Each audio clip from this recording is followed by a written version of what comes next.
தென்னாடுடைய சிவனே போற்றி, எந்நாட்டவர்க்கும் இறைவா போற்றி.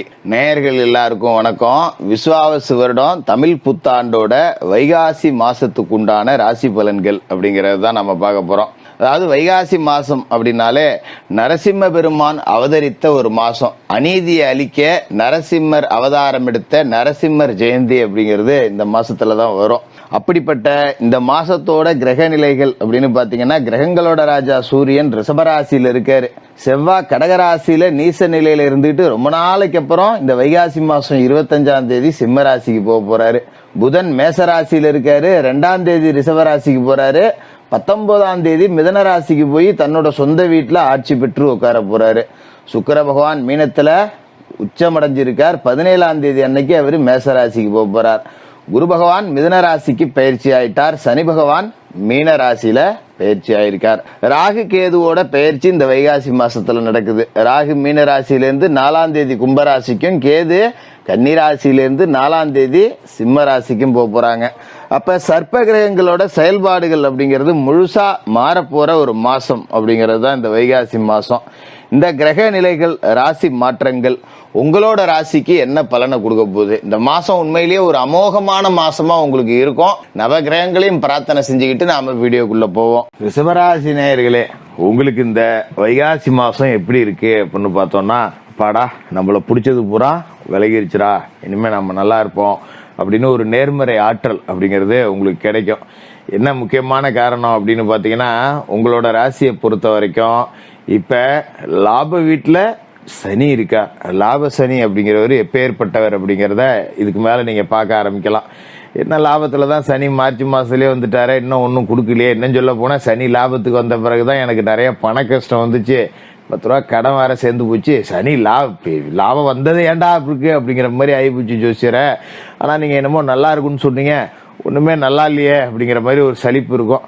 அது காரணம் என்ன அப்படின்னு பாத்தீங்கன்னா, லாபத்துல ராகு இருக்கார், லாபத்துல சனி இருக்கார். 2 பேரும் சேர்ந்து நிறைய அள்ளி கொடுக்கணும். ஆனா இந்த ரெண்டும் கூட்டு சேரும் போது போட்டு உங்களை வச்சு செஞ்சிருக்கோம். அப்ப இந்த மார்ச் 31ஆம் தேதியில இருந்து பாத்தீங்கன்னா, இந்த சனி ராகு கூட்டணியால பயங்கர கஷ்டங்களை அனுபவிச்ச ராசியா ரிஷபராசி அப்படிங்கிறது இருக்கும். இந்த வைகாசி மாசம் அதுக்கான விடுதலை அப்படிங்கறத கொடுக்குது. அதோட முக்கியமான விஷயம், இந்த கிரகங்கள் சனி ராகு இவங்களோட போய் ராசி அதிபதி சுக்கிரன் உச்சத்துல இருந்தாலும் சனிக்கும் சுக்கிரனுக்கும் ஆகும். ராகு பாத்தீங்கன்னா அந்த இடத்துல இருந்துட்டு கொஞ்சம் குடைச்சல கொடுத்திருப்பாருங்கிறதால நல்ல நிலைமையில கிரகம் இருந்தாலும் 10 ரூபா எதுக்கும் உருப்படி இல்லாம போச்சு. அட போங்கப்பா, இருக்கிற கஷ்டத்துல மன உளைச்சல் வேற அதிகமாகுது, தேவையில்லாத பிரச்சனை எல்லாம் என்ன தேடிக்கிட்டு வருது அப்படிங்கிற நிலைமை தான் இருக்கும். கவலைப்படாதீங்க, இந்த வைகாசி மாசம் அதுக்கு மருந்து போட வருது. இப்ப குரு பகவான் உங்களோட சொந்த ராசியில இருந்துட்டு ஒண்ணுமே பண்ண முடியாம இருந்தாரு. இப்ப குருவும் பயிற்சியாகி ராசிக்கு தனஸ்தானத்துக்கு போயிட்டாரு. ராகு கேதுக்களோட பயிற்சி இந்த மாசத்திலேயே இருக்கு அப்படிங்கறதால இப்ப ராகு 10ஆவது வீட்டுக்கு போயிடுறாரு பயிற்சியாகி, கேது 4ஆவது வீட்டுக்கு வந்துடுறாரு. சனியும் ராகுவும் பிரிஞ்சு போறாங்க. இதுக்கு மேலதான் உங்களுக்கு உண்மையான லாபசனியோட அந்த வளர்ச்சி அப்படிங்கறத நீங்க பார்க்க போறீங்க. அதாவது சனி லாபம், குரு தனம், இந்த 2 தான் ஒரு மனுஷனுக்கு ரொம்ப முக்கியம். இப்ப இந்த 2 இடத்துலயும் நல்ல கிரகங்கள் போய் உட்கார்ந்து இருக்கு அப்படிங்கும் போது இதுக்கு மேல ரிஷபராசிக்காரர்களோட வளர்ச்சிய யாராலையும் தடுக்க முடியாது அப்படின்னே சொல்லலாம். கவலைப்படாதீங்க. அதாவது முதல்ல 10 ரூபா கடை இருந்தது பாத்தீங்களா, அதனெல்லாம் அடைக்க வைப்பாரு. அதுதான் இந்த சனியும் குருவும் சேர்ந்து செய்ய போறாங்க.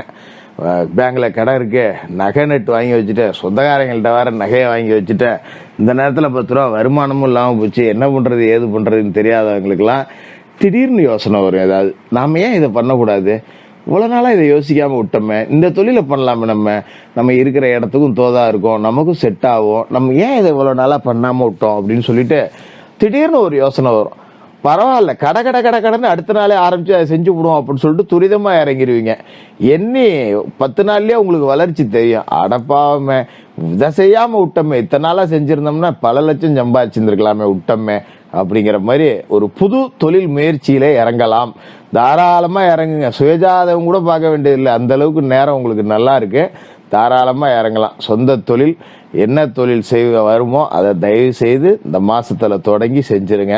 இந்த மாதிரி வேலைக்கு போறீங்களா, இந்த வேலையை பிடிக்கல வேற வேலைக்கு போலான்னு முயற்சிறீங்களா, தாராளமா செய்யுங்க. பெரிய அளவிலான வளர்ச்சி நேரம் வரும்போது நாம முயற்சி எடுத்துக்கிட்டே இருக்கணும். அப்பதான் அடிச்சு தூக்கி டாப்ல போய் உட்கார போறோம். அப்படிப்பட்ட நேரம் உங்களுக்கு வந்திருக்கு, அதை சரியா பயன்படுத்திங்க. அது மாதிரி ராகு கேது பயிற்சிக்கு பிறகு பார்த்தீங்கன்னா ராகு 10ஆம் இடத்துக்கு போறார். பொதுவாகவே பார்த்தீங்கன்னா 10ல் ஒரு பாவி இருக்கணும் அப்படிம்பாங்க. ஏன்னா 10 அப்படிங்கிறது தொழில்ஸ்தானம் அப்படிங்கிறதாலையும் கர்மஸ்தானம் அப்படிங்கிறதாலையும் 10ல் ஒரு பாவி அப்படிங்கிறவர் எப்பவுமே இருந்துகிட்டே இருக்கணும்.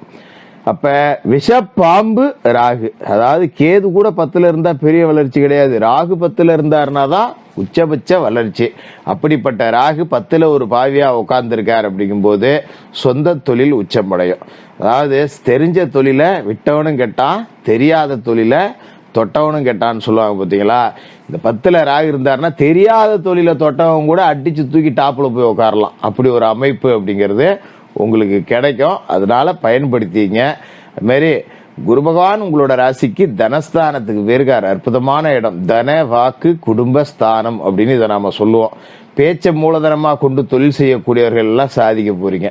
பெரிய அளவுல ஒரு ஆசிரியர்கள், ஒரு விரைவுரையாளர், ஒரு பட்டிமன்ற பேச்சாளர், ஒரு மாணவர்கள், ஒரு ஜோதிடர்கள், இவங்க எல்லாருக்குமே வாக்குப்பளிதம் அப்படிங்கிறது ரொம்ப சரியா இருக்கும். ரிஷபராசிக்காரர்கள் நல்லா சம்பாதிக்கலாம். குறிப்பா கலைத்துறையில இருக்கிறவங்களுக்கு பெரிய அளவுல வாய்ப்புகள், திரைப்படத்துல இருக்கிற வாய்ப்புகள்லாம் கூட உங்களை தேடிக்கிட்டு வரும். அதை சரியா பயன்படுத்திக்கிட்டீங்கன்னா பெரிய அளவுல ஜெயிச்சிடலாம். அது மாதிரி குருவோட பார்வை ராசிக்கு 6, 8, 10 இந்த இடத்தெல்லாம் விழுவுது அப்படிங்கிறப்ப இதுவும் ஒரு அற்புதமான யோகம் அப்படின்னு இதை நம்ம சொல்லலாம். இப்போ 6ஆம் இடத்துல விழுவுற குரு பார்வை அப்படிங்கிறது உங்களோட கடனை பூரா அடைக்க வைக்கும். நகை நெட்லாம் அடை வச்சிருந்தா மூட்டுக்கிட்டு வந்துடலாம். வீட்டுல சண்டை சச்சரவு தான் எதுக்கு எடுத்தாலும் இருந்திருக்கும். முன்னாடி ஒரு நோட்டீஸ் வந்துருச்சுன்னா 2 நாளைக்கு சண்டை. வட்டி கட்டல, எங்க அப்பா வீட்டுல எடுத்து கொடுத்த நகை கொண்டி வச்சுவிட்டேன், முழுவ போகுது, நோட்டீஸ் கட்டு வந்திருக்கு, போகுது வருது, சண்டை நடந்துகிட்டே இருந்திருக்கும்.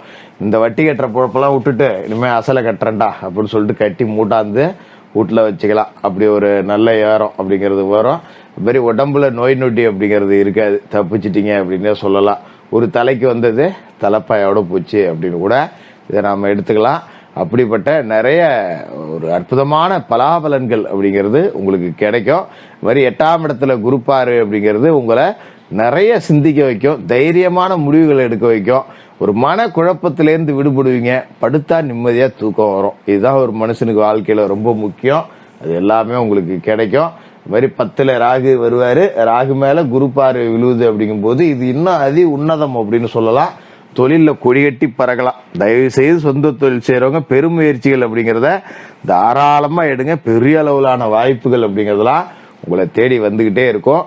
கேது 4வது வீட்டுக்கு வரார். தாயாரோட உடல்நிலையில் கவனம் அதிகமா இருக்கணும். அம்மாவுக்கு அடிக்கடி உடம்பு சரியில்லாம போவோம். சின்னதா ஒரு காய்ச்சல் ஜுரம்னா கூட எடுத்துட்டு போய் உடனே ஆஸ்பத்திரியில் கூட்டு போய் பார்த்துறது நல்லது. ஒரு 500-1000த்துல முடியறது நம்ம பாட்டு அப்புறம் பார்த்துக்கலான்னு விட்டோம். ஒரு மருந்து மாத்திரையை வாங்கி தின்னுட்டு இருக்கோம், போறோம் வரோம் அப்படின்னா அதுக்கப்புறம் கொண்டு போய் 50,000-60,000த்துல விட்டுரும். அதனால தாயாரோட உடல் ஆரோக்கியத்துல அதிகபட்ச கவனம் அப்படிங்கிறது இருக்கணும். மற்றபடி முக்கியமான கிரகங்கள் எல்லாமே உங்களுக்கு சாதகமாக தான் இருக்கு அப்படிங்கிறதால இந்த வைகாசி மாசம் ஒரு நல்ல மாற்றத்திற்கான தொடக்கமா இருக்கும். ரொம்ப அற்புதமான ஒரு காலகட்டம் வந்துருச்சு. லாபசனி தன குருவோட ஆட்டத்தை இதுக்கு மேல நீங்க பாப்பீங்க. சிறப்பா இருக்கும். ரிஷபராசிக்காரர்களுக்கு வாழ்த்துக்கள்.